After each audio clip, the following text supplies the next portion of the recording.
Welcome to Miller's Monsters. I'm Mr. Beelzebub. This is Count Luna, and we're going to talk about 2015 movie A Christmas Horror Story. And I'm a little crampier than usual because we just spent 15 minutes talking about this movie with the phone or the camera, as it has dual purpose, in the wrong setting. So we're going to redo it again. So before we do that, please take a moment. Hit the like, hit the subscribe, ring the bell, set yourself up for notifications so you don't miss another episode where I'll be much, much happier than I am now. And of course, I'm going to clear, sit down for a minute. And of course,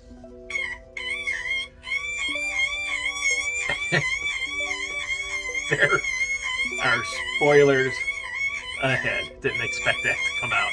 I wanted a different one. Let's see, here that's right, that's the one I wanted, that's the one I like. Do the Wednesday. There we go. Ah. Hello. Alright, A Christmas Horror Story 2015. I saw it on Amazon Prime. I paid 99 cents for it. And I picked this movie because, one, it's a Christmas horror story. 'Tis the season. Two, it had Krampus in it. And three, it had William Shatner in it. So, trifecta, hat trick. So usually I won't pay money to see a movie because I'm cheap. But in this case I did. And this is a story, 4 stories really in this. And William Shatner's role as a DJ, Dangerous Dan, and he's there with Storm and Norman and his producer in a radio station, and we see bits and pieces of William Shatner, you know, introducing songs and drinking a whole lot of spiked eggnog during this. And but that's just snippets, you know. All of a sudden, you know, you hear him give a brief clip about there's something going on at the mall, and then another clip, you know, there's a hostage situation, and you know, just stay away from the mall right now. And you know, this town's been hit pretty hard during Christmas. The year before they had 2 students murdered, and now our first story has 3 students sneaking into this school to investigate what's going on. And so this story goes is they sneak into this school, end up in a part of the school that isn't used anymore. The whole school itself used to be a convent where they took pregnant teenagers, and you know, because back then that wasn't a cool thing, and hid them away there, and some had abortions and all that. And as we learn early on, that one of the abortions led to the woman's death. And the year before, with these murders, one was crucified to the wall, and then one was found hanging in the rafters. So as they're investigating, since now they are locked in this secluded section and can't get out, they discover the room where the pregnant mother lived. They find the abortion room, and eventually the lady in the group, it's a lady and 2 guys, becomes possessed with our teenager that was pregnant, and subsequently kills one guy in the room where the 2 murders a year earlier took place. He took a stake, not a stake, a crucifix to the head, and throughout this you don't really see any of the murders, but you know, you do flash to them, and they're well done, you know, just enough gore, nothing over the top, but you know, it's enough to classify it as a horror story. Well, come here. What's wrong? Come closer. Come here. So then she finds the other guy, and still possessed, pretty much seduces him and has intercourse with him. And after that, she kind of snaps out of it and becomes herself. So I imagine the possession left her, and the ghost appears of our pregnant teenage lady, and she crucifies the other guy up against the wall and breaks his neck, much like a year earlier. And then we see our survivor with the teenage mom that was murdered or died during abortion, holding her dead baby, walking up to the girl and touching her stomach to symbolize that she now carries her baby, and then that girl is allowed to leave. So that's the first story, and it's not all at once. You get snippets of each story as we go through. It's kind of intertwined. And then we have our next story about one of the guys that investigated the murders, and it totally screwed him up. Post-traumatic stress syndrome. He wasn't handling it well, and his wife, and the son are trying to put things back together this Christmas, and they go out and want to cut down a Christmas tree. And I guess the only place to cut down a Christmas tree was on someone else's property. So him being a cop, shouldn't do that. But okay, he's going to trespass and find his Christmas tree. So the whole family goes along. And I've done this one time, and it's never fun. You end up looking at every tree on the acreage because the she-devil wants to see every tree on the acreage, and it's freezing, much like today, -3. And you find your tree, which is about 2 miles away from where you started, and you have to cut it down with a saw by hand, no chainsaw. And then you have to drag the tree back 2 miles to where they wrap it up, throw it on your car, you pay them. You did all the work, but you pay them. And all they had to do was grow a damn tree and put it up, and then 3 weeks later, throw it out and pick up all the needles that are left on the floor. So it's not a fun experience. And it wasn't a fun experience for them either. They cut down the tree. They're on their way back, and their son falls behind and disappears. Later, they find him coming out of a tree with a big hole in it, and he doesn't say a word. They're just happy to find him. They take him home, and they find out he's a changeling. And because the owner of the property tells the mother about it, and she starts looking into it. In the meantime, the kid is acting weirder and weirder, destroyed the presents under the tree, and the father's mad, and he loses his temper and spanks him with the belt. And while the mother's in one room now and the father's in the living room now, their son comes out and kills the father. Again, you don't see it, but when the wife discovers him, he's had his hand amputated and cut up bloody and strangled with the belt. So we get to the point where the mother has learned that it's not her son, it's a changing, and now she believes it. So after her and the changeling struggle a little bit, she is able to knock him out with a bat by hitting him in the head 4 or 5 times, and takes him to the tree. Takes him to the tree where the owner of land is waiting for him, and he explains, well, you trespassed on my land, and we got to put this changeling or troll back in the tree where he came from, because I'm the only person that's able to control him. And she's like, okay, thinking she's going to get her son back the whole time. So they release the changeling, and it's just sitting there, scared because the guy is there, and there's a bit of an argument, and the lady has a gun and accidentally goes off and kills the owner of the land.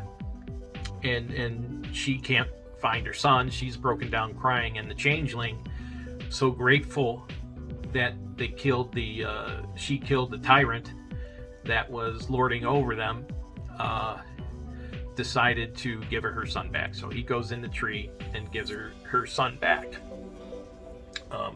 And that's the end of story number 2. Story number 3 is a family, a husband, wife, daughter, son, that go to grandma's house so the husband can ask for money because his Ponzi scheme is going down like the Titanic, and he's going to end up in jail. The whole family's going to be ruined. But they're there 5 minutes, and the son is playing with this Krampus figurine, and they make a big point of not playing with that. And Grandpa comes in, and he's a crusty old codger, and he's making a big fuss and about it as well. And the son purposely pushes it off the table and breaks it. That's enough of that. Grandma, says she can't deal with this right now, kicks them out of the house. And they're on their way home, and all of a sudden this huge white figure runs across the car, and they end up in a ditch, unable to get the car out. Now they are walking in the wilderness and on the way back to Grandma's for shelter, and it's not long that they notice something's following them. They hear weird noise, and then all of a sudden a hook on a chain flashes out and cuts the husband in the chest, and he's oozing blood pretty quickly. And next thing you see the same chain take the kid away, drag the kid away, and we soon learn that Krampus is after him. And this is a pretty impressive Krampus, all white, like the abominable snowman. Has the horns. I'm jealous. He had much bigger horns than me. He's got these little teeny horns. He had big horns and long hair, so it's pretty impressive, pretty imposing. And he chases the two surviving women into a church, to where the mother finds her demise, and the daughter runs out of the church, finally gets back to Grandma's house, but Grandma wants nothing of it. All the lights are dark. There's a crucifix on the door, and she's not letting anybody in. And so the daughter's about to be pounced on by Krampus. She happens to be near one of the sticks that Grandpa was cutting earlier, and points it just perfectly and gets Krampus in the neck. And as he's trying to get himself off of that, she pours gasoline on him and burns Krampus. And we see that Krampus was really Grandpa all the time. So with Krampus being disposed of, Grandma lets the daughter in the house, where they talk about how they need to, daughter says, hey, let's fix the figurine so we can get Krampus locked in there again, because even I thought that's what released Krampus, but no, it was Grandpa all along, because he had lost the spirit of Christmas, and was so vile in his heart that Krampus embodied him, or he used Grandpa as a vessel. And so in the end, this story, in the last scene, that so angered the girl, that left such blackness in her heart and no spirit anymore, that Krampus was able to use her as a vessel, and she kills Grandma. So everybody gets what they deserve in that one. So the fourth story is Santa Claus. We see Santa Claus, and everybody's happy and making toys, and they're getting ready to go, and him and Mrs. Claus are checking the list, twice, yada yada yada. And Mrs. Claus comes in with some cookies and wants to take a break, and there's one elf, I don't know, Shy, I don't know what his name was. I'm old. Give me a break on this stuff. And he doesn't want any Christmas cookies, and he starts swearing, and everybody's like, holy crap, what's going on with this guy? And all of a sudden he takes an axe and cuts off his hand and passes away, and everybody's aghast because, well, elves can't die, right, Santa? And he's like, no, they can't. And so a few scenes later, Slimy, Shiny, Sleepy, I don't know, ended up turning all the other elves into the undead elves as well. And these are the most vile mouth elves you ever saw in your life, cursing the whole way through. I'm not a prude or anything. It's okay in movies to curse. Don't use it as a language in real life. And so Santa has to dispatch of them all by cutting their heads off. This is by far the bloodiest story of them all, and probably my favorite. And so he's going through the factory, has to dispose of every single one of them. And eventually he's able to do that, and then he comes to his wife Martha, who he told to hid, but unfortunately Martha has turned into a zombie as well, and unfortunately he has to dispose of her as well. So having to kill his own wife. And what's with the name? I wonder if this is a running gag in movies, but Superman Martha was the mom. Here Martha was his wife, and in Batman Martha was his mom as well. So I don't know, maybe it's a gag, maybe I'm not privy to that sort of thing. So we cut back to Santa, and he's getting his sleigh ready because the job must go on. And all of a sudden we see the barn door burst open, and there's a bright light. So I tell you that story to finish Dangerous Dan's story. So it turns out that Stormin' Norman went to the mall, and again, he's in a foul mood, and he was being dressed as Santa. And the whole Santa story that we saw was really envisioned by Storm and Norman. He had a mental break or something, and he believed this was what was going on, and he was the one that ended up killing all these people at the mall. And the final scene is when the police bust open the mall doors, as we saw earlier with the barn doors, and kill Norman to put an end to the threat. So that is A Christmas Horror Story, and it's not bad. 2.5 out of 5, maybe even a 3. I'd watch it. It's probably something I'd watch again. So I think you should check it out if you can. The stories are a lot more intriguing than I thought they would be at first, and there's just enough gore to keep it for me in the horror category, and it kept me interesting. Like I said, Santa's Story is probably the goriest of them all, because heads are flying and decapitations and axes to the hands and all that. So that was very entertaining there, and the acting's fine. You're just in a small town atmosphere, so there's not much else you can do with setting the mood. It's just a nice little small town Christmas Eve that turns into mayhem and murder and decapitations and Krampuses running around. So check it out if you like. That's a lot of talking. 40 minutes for a 15-minute segment. Oh well. If you like what you saw, hopefully you stayed to the end. Hit the subscribe, hit the bell, hit the like, set yourself up for notifications so you don't miss another new video. And please share with your friends. I will talk to you later.